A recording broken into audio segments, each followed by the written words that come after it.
먼저 의사진행 발언 1분만 좀 주십시오. 의사진행 발언. 네네.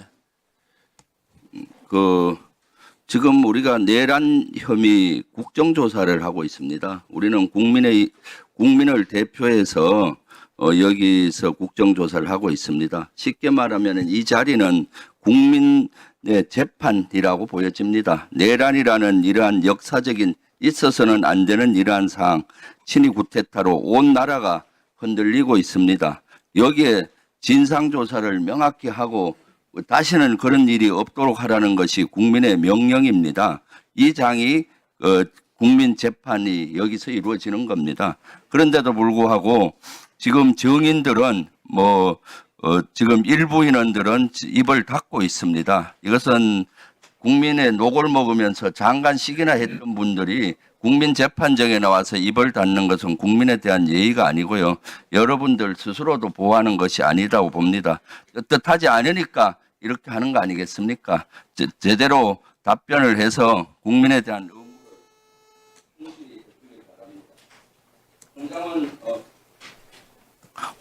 홍장원 전 국정원 1차장님 나와주세요.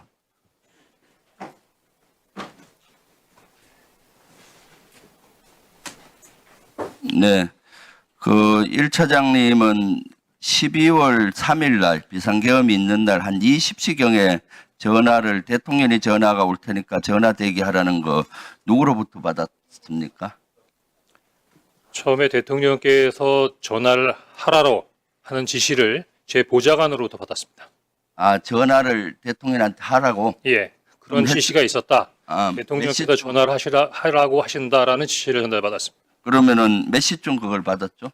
예, 한 8시 좀 넘어서인데 제가 저녁 8시 22분에 대통령께 전화를 드렸습니다. 아, 먼저 전화를 드렸어요? 예. 8시 22분에? 그 지시를 받고 네. 제가 전화를 먼저 드렸습니다. 그럼 그 대통령이 뭐라고 얘기를 했습니까? 무슨 보고를 했죠? 요지는 한두 시간 후에 중요하게 전달할 사항이 있으니 통신 축선에 대기하라는 지시였습니다. 아, 통신 숙선에 대기해라. 그렇습니다. 내용은 얘기 안 하고요. 예, 그 내용은 아마 중요한 얘기가 있는데 한두 시간 이후에 얘기하겠다라는 말씀으로 이해했습니다. 아, 그리고 나서 그러면은 뭘로 유추했습니까? 사실 그때는 특별하게 유추할 수 있는 근거가 없었습니다. 그래서 그 다음에 다시 대통령한테 전화가 온 시간이 언제입니까? 8시 22분에 통화를 한 이후에 대통령께서 대기하라고 한 말씀이셨기 때문에 국정원 청사로 돌아가서 직무실에서 대기하고 있었습니다.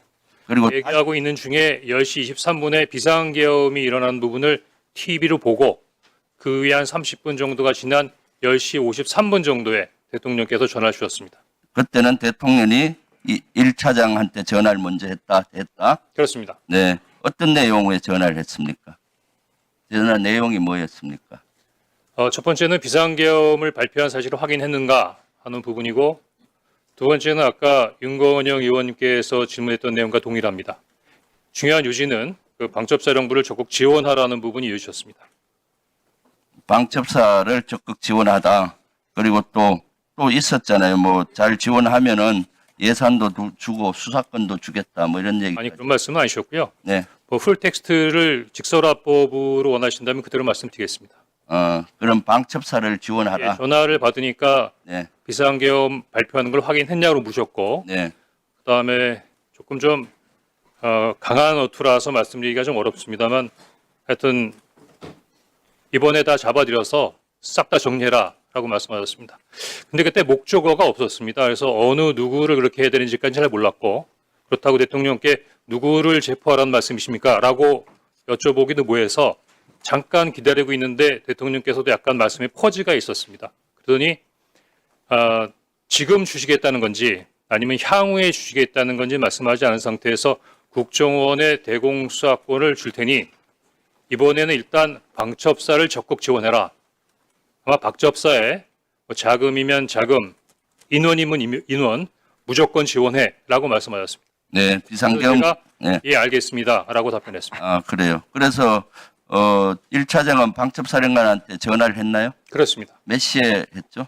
10시 53분에 대통령님 전화가 끝나자마자 대통령께서 지시하신 분이 방첩사를 지원해라라는 부분에 있으셨기 때문에 이어서 바로 기억하기로는 11시 6분에 방첩사령관에게 전화했습니다.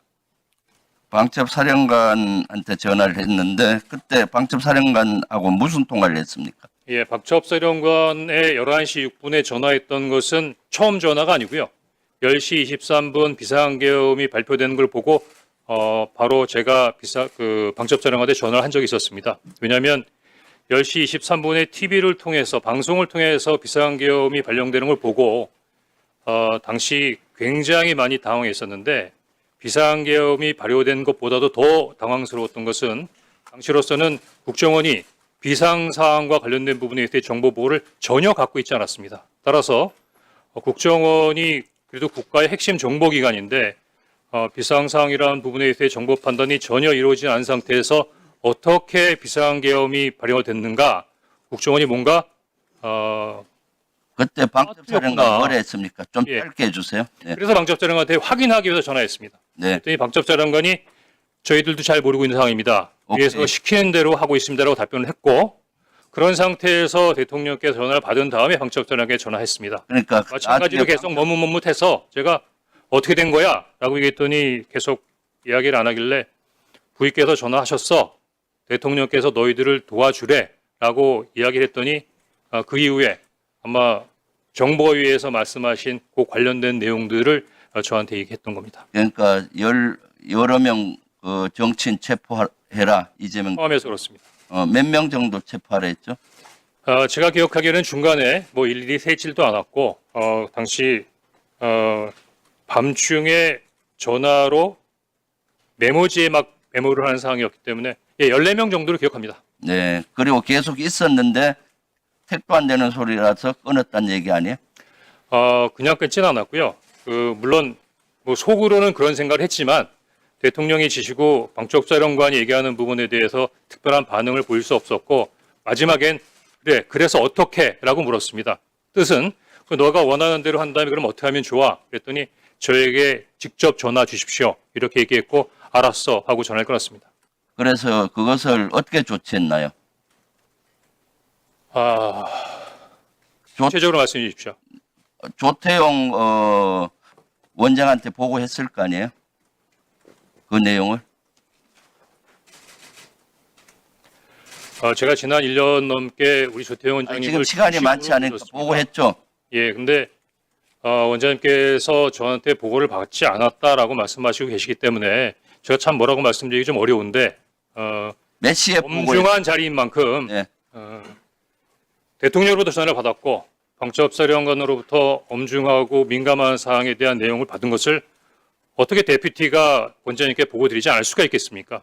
또 지휘 개선으로도 잠깐만요. 시간이 없으니까 내가 질문하고 나머지 답변하세요. 그래서 조태용이 보고받고 그다음에 차장은 뭘 했고 국정원은 그다음 뭘 했고 그다음 조태용 원장이 그 사직서내라고 통보했잖아요. 그까지 좀 얘기. 원장님 송구합니다만 그냥 당시 제가 기억나는 대로 말씀드리겠습니다. 아마 국정원장께서는 하루에도 뭐 책 한두 권 정도의 정보 보고를 받으시고 워낙 많은 보고서를 받으시고 또 더구나 총리님께서도 말씀하셨지만 충격적인 사항이라 아마 당시 상황이 많이 헷갈리실 수 있으십니다. 더구나 제가 얘기한 부분이 굉장히 단편적이고 조태용 원장님께서 12월 6일 날 그 기자회견 하셨던 것처럼 제가 대통령께서 정치인을 체포하라고 지시하셨습니다라고는 보고하지 않았습니다. 다만 그 정황상 관련된 보고를 드렸는데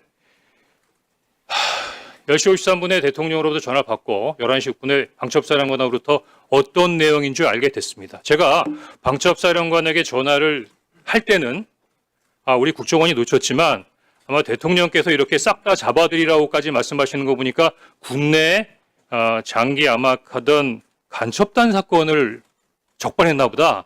그래서 아마 이렇게까지 긴급하게 진행돼야 된다고 생각하고 국정원에까지 지원을 요청한다고 추정했었습니다. 그런데 여인영 간첩사령관으로부터 체포 대상자 명단을 받아보는 순간에 이게 뭐가 잘못됐구나라고 전반적인 상황이 흐트러져서 이해하기 어려웠습니다. 더구나 11시 6분에 방첩사령관하고 통화한 다음에 11시 30분에는 그 원장님께서 지시하셔서 원장님 직무실에서 긴급 정무직 회의가 열립니다. 만약에 자리에 안 계셨다면 모르지만 방금 대통령으로 전화 받고 방첩사령부도 전화 받은 내용을 11시 6분에 알고 있는데 11시 30분에 정무집계회 때 바로 제 앞에 앉아 계셨거든요. 그거 어떻게 말씀 안 드릴 수가 있습니까? 그리고 나중에 네. 자, 정리하세요. 예. 다시 한번 말씀해 주십시오. 12월 5일 날 조태용 원장이 사직서 내라고 내야 되지 않겠냐. 근데 그 부분도 지금 그 국정원장님께서는 그 홍장원 차장이 정치적 중립 위반 의무를 위반했기 때문에 경질을 했다고 말씀하시는데 알았어요. 12월 5일 날 저한테 말씀하신 내용하고는 전혀 다릅니다. 네, 추가를 해주십시오. 네. 네.